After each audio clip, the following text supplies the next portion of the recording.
culto online. Deus abençoe, meu irmão. Amém. A paz e a graça do Senhor Jesus Cristo a todos os amados de Deus que estão participando dessa live nesse dia 21 de abril de 2020. É um período difícil que ainda estamos vivendo, mas nós cremos que o agir de Deus vai nos trazer, em nome de Jesus, paz, vai nos trazer força para vencermos todos os desafios. Queridos, nesses dias de isolamento social, o preenchimento do nosso tempo com coisas úteis e saudáveis também é um desafio. Até porque a internet ela é tão sugestiva e disponibiliza um cardápio tão variado que, se nós não tivermos cuidado, acabamos consumindo palha seca ao invés de um pasto verdejante. Daí a importância de, tanto nesses dias de reclusão, como também nos dias da nossa rotina intensa do dia a dia, quando voltarmos para o trabalho, para a faculdade, nós nos aplicarmos a ter uma vida de intimidade com Deus. Ao longo da história, muitos foram os homens e mulheres de Deus que experimentaram a presença do Senhor. Vidas de intimidade com o Senhor. Muitos irmãos viram e experimentaram e realizaram coisas maiores do que a que temos visto em testemunhos que circulam nas redes sociais, alguns até de origem duvidosa. Deus operou no passado e continua fazendo maravilhas. Ele não mudou. A sua palavra não mudou. A vida abundante para todo aquele que busca o Senhor de acordo com a sua palavra. O problema em nossos dias é que as pessoas não mais creem na suficiência da palavra de Deus. Deixe-me explicar melhor. Por exemplo, o Senhor revela literalmente, claramente, com todas as letras da Bíblia, que ele odeia o divórcio, conforme temos lá em Malaquias capítulo 2, verso 16.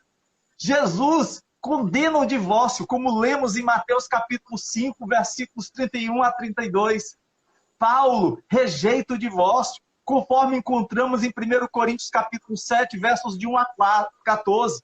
Aí o irmão que quer desobedecer ao Senhor, que não investe no seu casamento, que não cuida do seu relacionamento, que quer pecar, vai e diz assim: eu só não me separo se o Senhor me revelar em sonho, ou se ele mandar um profeta falar que ele não quer que eu me divorcie. Em outras palavras, é como se o irmão que quer cometer pecado e, para justificá-lo, chegasse e dissesse: o que tem na Bíblia não é suficiente. Tem que ter algo mais, algo sobrenatural. Eu diria a essas pessoas o que João Batista disse aos fariseus: raça de víboras. E isso, querido, se aplica a qualquer área da nossa vida. Porque aquilo que está registrado na Bíblia Sagrada, como responsabilidade nossa, da igreja, do corpo de Cristo, precisa ser obedecido. Nós não precisamos de um complemento. Precisamos simplesmente obedecer o que está nas Escrituras. Por isso, se nós buscamos intimidade com o Senhor, nós podemos e devemos conhecer com mais profundidade as riquezas insondáveis do Evangelho de Cristo. Nós podemos e devemos ter mais intimidade com Deus através de uma vida de oração. Nós podemos e devemos conhecer mais a Deus através do estudo zeloso das Escrituras. Nós podemos e devemos produzir mais frutos para a glória de Deus através de um envolvimento mais efetivo com o seu reino, com a sua igreja. Lembre-se, querido, você não é convidado, você é membro dessa casa que se chama igreja. Você é responsável por ela. Hoje, eu quero falar acerca da nossa intimidade com o Senhor, como uma necessidade de todo crente. A Bíblia e a história da igreja relatam acerca de homens e mulheres que gozaram de uma vida de intimidade com Deus. Nós escolhemos um homem que, mesmo vivendo um período de grande instabilidade política, financeira, social, bem como aridez moral e espiritual que estava vivendo Israel, ele não deixou de buscar ao Senhor. Muito parecido com o que nós vivemos nos nossos dias, um período de sofrimento, de dor, pela questão do coronavírus, um momento de dificuldade financeira, em virtude do desemprego, um momento onde a moralidade está em baixa. E isso sirva para nós aprendermos que, apesar das circunstâncias mais adversas, Deus nos escolheu, Deus nos chamou, Deus nos capacitou e enviou, como ele fez com este profeta, para falar do juízo, da esperança e da restauração que ele tinha para com o povo de Israel. O nome deste profeta é Ezequiel, muito conhecido pela profecia do Vale de Ossos Secos, lá do capítulo 37 do seu livro. Mas, queridos, além dessa profecia, a gente vai ver que Ezequiel tem uma palavra maravilhosa acerca da responsabilidade do homem. Ezequiel, ele era de uma família sacerdotal. Ele havia sido exilado juntamente com todo o povo para a Babilônia. E durante o seu ministério, ele ensinou acerca da responsabilidade do homem quanto aos seus pecados e da necessidade de uma renovação, de uma restauração do seu interior, no seu coração. Isso buscando um relacionamento mais profundo com Deus. Naqueles dias, o povo via o pecado como o pecado da nação, como algo institucionalizado. As pessoas não conseguiam enxergar os seus pecados pessoais. É por isso que, ao escolher Ezequiel, eu não quero dizer que as experiências de intimidade dele com o Senhor serão também as nossas. Todos nós temos as nossas experiências com Deus. Mas o que eu quero dizer é que os fundamentos que balizaram as experiências de Ezequiel e de muitos outros homens e mulheres da palavra de Deus poderão ser também os nossos. Assim, eu quero incentivá-lo a ter uma vida de intimidade com Deus. Deus não nos chamou a ter uma vida de superficialidade com Ele, mas de intimidade, de profundidade. Por isso, acompanhe a leitura do livro de Ezequiel, capítulo 3, versos 22 e 23, que diz assim: a mão do Senhor estava sobre mim, ali, e me disse: levanta-te e sai ao vale, e ali falarei contigo. E levantei-me e saí ao vale, e eis que a glória do Senhor estava ali, como a glória que vi junto ao rio Quebar, e caí sobre o meu rosto. Aleluia! Amados, a passagem que nós temos diante de nós revela 3 motivos pelos quais devemos buscar a intimidade com o Senhor. O primeiro motivo é porque Deus nos procura. O verso 22 diz assim: a mão do Senhor estava sobre mim ali, e me disse: levanta-te e sai ao vale, e ali falarei contigo. Amados, a mão do Senhor veio sobre mim, e a mão do Senhor me falou. Significa que o Senhor nos procura, simboliza comunhão com Deus, relacionamento. Essa mesma expressão, a mão do Senhor veio sobre mim, Ezequiel, ele vai repetir em outras passagens do seu livro, mas não somente isso. Outros profetas também fazem uso dessa expressão. Ela está presente em outros livros da Bíblia Sagrada. E isso mostra a presença de Deus, a sua intervenção junto ao seu povo. Ao final do versículo 22, encontramos o Senhor ordenando a Ezequiel: levanta-te e sai para o vale, aonde eu falarei contigo. Aqui nós temos 2 ordens dadas ao profeta: levantar e sair. E só depois que o profeta obedecesse e cumprisse, é que o Senhor falaria. Isso revela intimidade, relacionamento estreito do Senhor, que fala ao profeta, que mostra também que o Senhor é que o procura. Era Deus tomando a iniciativa junto ao profeta.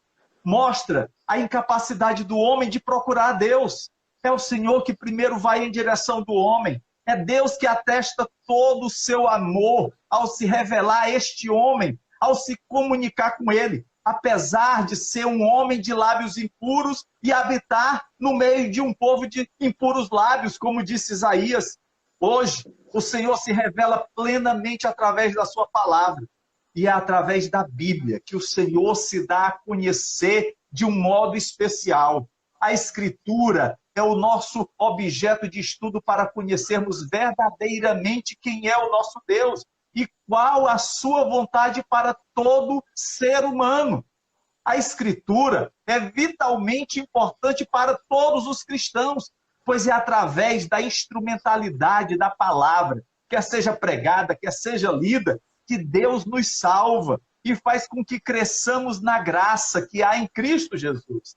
Somente por meio das Escrituras temos o conhecimento pleno de Deus em Jesus Cristo. A revelação de Deus por meio da sua palavra é um milagre, porque a palavra não é um mero som no ar proferido por um pregador, nem marca sobre uma página, mas ela é viva e eterna, como afirma o apóstolo Pedro, pois fostes regenerados não de semente corruptível, mas de incorruptível, mediante a palavra de Deus, a qual vive e é permanente. A palavra é um milagre, porque é um ato da maior bondade e misericórdia possível que Deus tenha falado conosco. Visto que caímos no pecado, não seria mais apropriado que ele se afastasse e se ocultasse de nós? Todavia, Deus continua falando com o seu povo, com os seus escolhidos. Nesse primeiro motivo, o Senhor revela toda a sua soberania para mostrar que devemos pedir ao Senhor que ele nos conceda intimidade com ele. Vejamos o segundo motivo. O homem deve obedecer à palavra de Deus. Versículo 23 diz: e levantei-me e saí ao vale. A resposta do profeta é imediata. Ele não contraria a ordem do Senhor. Diante do chamado de Deus, ele poderia ter se negado, como aconteceu com Jonas, mas não. Ezequiel obedece integralmente à voz do Senhor, apesar da dura tarefa que lhe era imputada. Conforme nós lemos aqui no capítulo 2, versos 3 e 4, diz: e disse-me, filho do homem, eu te envio aos filhos de Israel, as nações rebeldes que se rebelaram contra mim. Ou seja, Ezequiel estava sendo enviado para um povo de dura cerviz, de um coração endurecido, mas ele não titubeou. Ele ouviu a voz de Deus e obedeceu. Lembre-se, nós fomos eleitos segundo a presciência de Deus Pai, em santificação do Espírito para a obediência. A obediência não é uma expectativa de Deus para os seus filhos, é uma exigência. Obedeça a palavra. Jesus disse em Lucas 11, 28, bem-aventurados são os que ouvem a palavra de Deus e aguardam. Em João, capítulo 8, 31, ele disse: se vós permanecerdes na minha palavra, sois verdadeiramente meus discípulos. A fé verdadeira, queridos, enche o coração do crente com gratidão, de forma que agora ele deseja obedecer a Deus. Isto faz com que o crente veja quão maravilhoso Deus é em salvá-lo de seus pecados. Ele ama a Deus e quer fazer tudo o que Deus lhe ordena. Embora não possa obedecer à lei de Deus perfeitamente, o crente procura guardar os mandamentos do Senhor. Jesus diz: se me amais, guardai os meus mandamentos. Entregue-se a isso, mergulhe na palavra de Deus, sature a sua mente com ela e ore para que o Espírito Santo faça você tão novo, que o transbordar seja bom, agradável e perfeito, pois Deus busca homens que obedeçam à sua palavra. Nesse segundo motivo, amados, é revelado a responsabilidade do homem para mostrar que precisamos buscar a intimidade com o Senhor. É responsabilidade de cada um de nós. Você não pode ficar em berço esplêndido. Você deve buscar intimidade com Deus. A Bíblia diz que através da oração e da palavra nós somos santificados. Finalmente, o terceiro motivo: Deus se faz presente no meio do seu povo. Ao final do versículo 23, nós lemos: e eis que a glória do Senhor estava ali, como a glória que vi junto ao rio Quebar, e caí sobre o meu rosto. Queridos, depois de obedecer à ordem do Senhor, Ezequiel se depara com uma visão maravilhosa. Eis que a glória do Senhor estava ali, como a glória que eu vira junto ao rio Quebar. Deus havia se revelado anteriormente, quando Ezequiel estava junto ao rio Quebar. E a mesma manifestação da glória de Deus que ele tinha tido, ele volta a ter nesse momento. O uso desse termo, glória do Senhor, ele tem um forte peso em várias partes do Antigo Testamento, mas aqui em Ezequiel, Ezequiel amplia este conceito para indicar que é o próprio Deus que estava ali. Homens como Ezequiel vivenciaram uma experiência que o apóstolo Paulo atesta como promessa para você, para mim, para a sua igreja. Como ele diz lá em 2 Coríntios capítulo 3, verso 18, e todos nós, com o rosto desvendado, contemplando como por espelho a glória do Senhor, somos transformados de glória em glória na sua própria imagem, como pelo Senhor, o Espírito. É Deus, queridos, que nos transforma. É Deus que age em nós através da sua presença. E a sua presença é constante.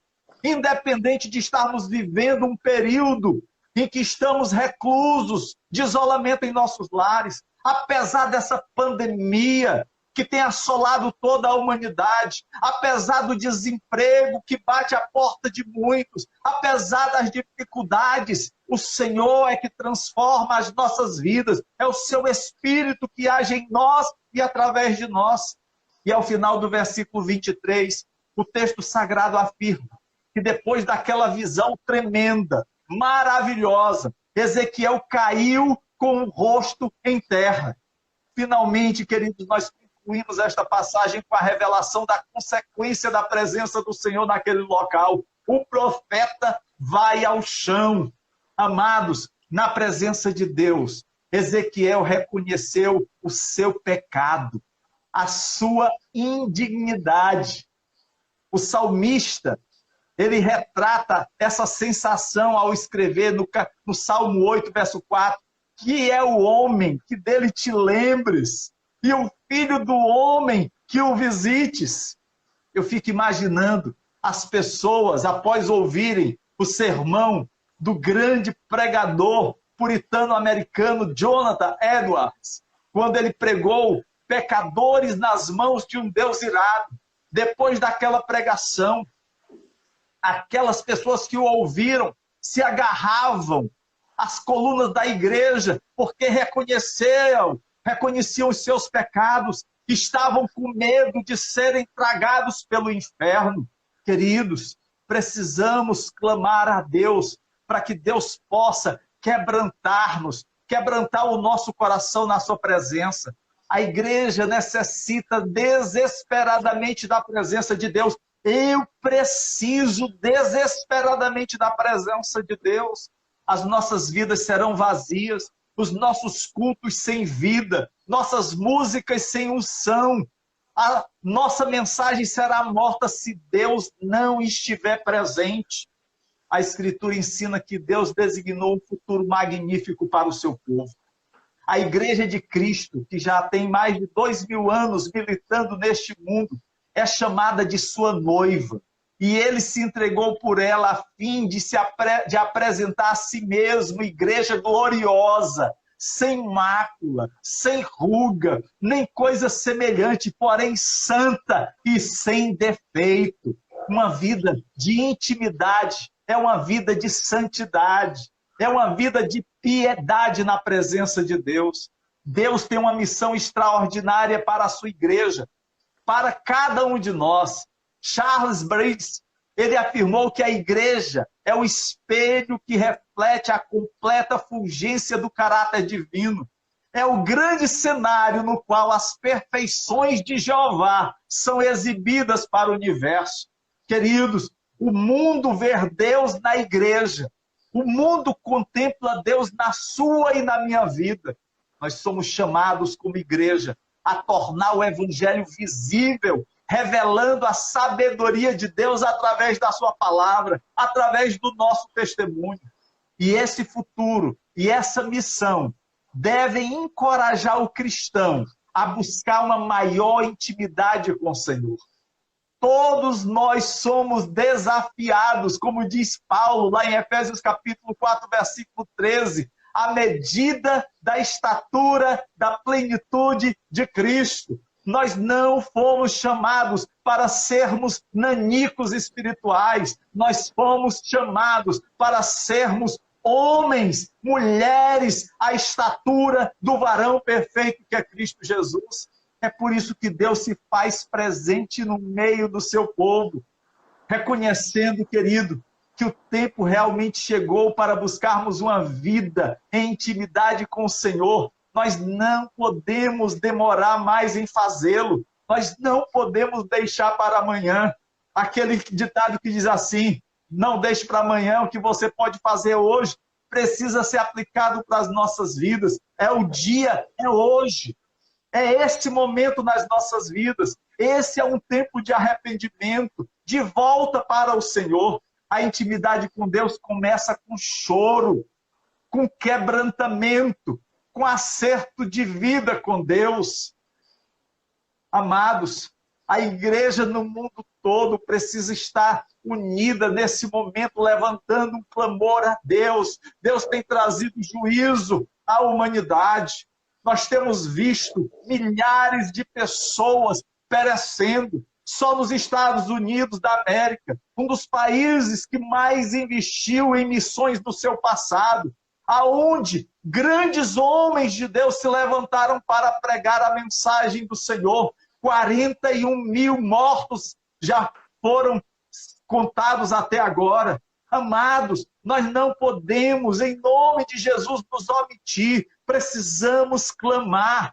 Deus nos criou para a intimidade com Ele. E para que isto seja uma realidade na minha e na sua vida, precisamos nos voltar para Deus, pois Ele é a fonte de águas vivas.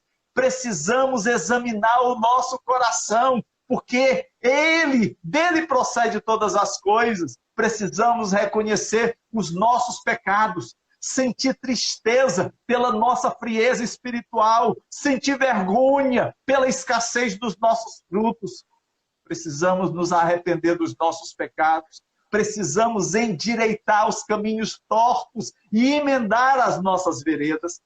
O juízo começa pela casa de Deus, é pela igreja, é pela minha vida e pela sua vida. Não basta apenas um retorno superficial para Deus. Ele não se impressiona com os nossos gestos pomposos, nem com nossas palavras eloquentes. Ele sonda os corações. Nós precisamos rasgar, não as nossas vestes, mas precisamos rasgar os nossos corações, como diz o profeta Joel: rasgai o vosso coração e não as vossas vestes, e convertei-vos ao Senhor vosso Deus, porque Ele é misericordioso, Ele é compassivo, é tardio em irar-se e grande em benignidade, e se arrepende do mal. Lembremos-nos, queridos, que o perdão é resultado do arrependimento, que a restauração é consequência do quebrantamento, e que a plenitude da vida de Deus em nós é fruto de uma busca verdadeira, intensa e perseverante. É hora de clamar ao Senhor para que os tempos de refrigério da sua parte venham sobre nós, trazendo-nos restauração e vida. Não vivamos acabrunhados, não vivamos intimidados, não vivamos atemorizados, não vivamos apavorados, mas vivamos confiantes no Deus Todo-Poderoso, que fez os céus e a terra, que operou no passado, opera nos nossos dias e vai continuar o mesmo, porque Ele é o Senhor, Ele é o nosso Deus, e aonde Ele opera, ninguém pode fazer mais nada, porque Ele é o Senhor de nossas vidas. Queridos, que Deus possa gerar intimidade em nosso coração, que nós possamos buscar vida de intimidade com Deus, e que a presença de Deus seja constante e profunda nas nossas vidas, nos nossos lares, na nossa igreja, em nome de Jesus e para a glória do nosso Deus. Amém. Que o Senhor abençoe sua vida, querido. Que o Senhor conceda sabedoria, graça, intimidade, para que você possa buscá-la a cada dia da sua vida, com toda a força, com todo entendimento, através da oração, através da palavra, através da comunhão com os santos. Em breve nós vamos estar juntos. Em breve estaremos retornando à casa do Senhor, à comunhão. Mas até lá, querido, cuide para que você possa estar se preservando e preservando aos outros. Obedeça às autoridades, aquilo que nos foi colocado. Não venhamos agir de forma leviana, mas sejamos cumpridores daquilo que nos tem sido delegado. Em nome de Jesus. E que a bênção de Deus esteja sobre você, hoje e para todo sempre. Em nome de Cristo. Amém. Glória a Deus, pastor Alex. Obrigado por essa ministração tão graciosa de Deus para os nossos corações. Que Deus possa lhe enriquecer ainda mais, e lhe conceder mais da sua unção, da sua graça, e que você, como diz na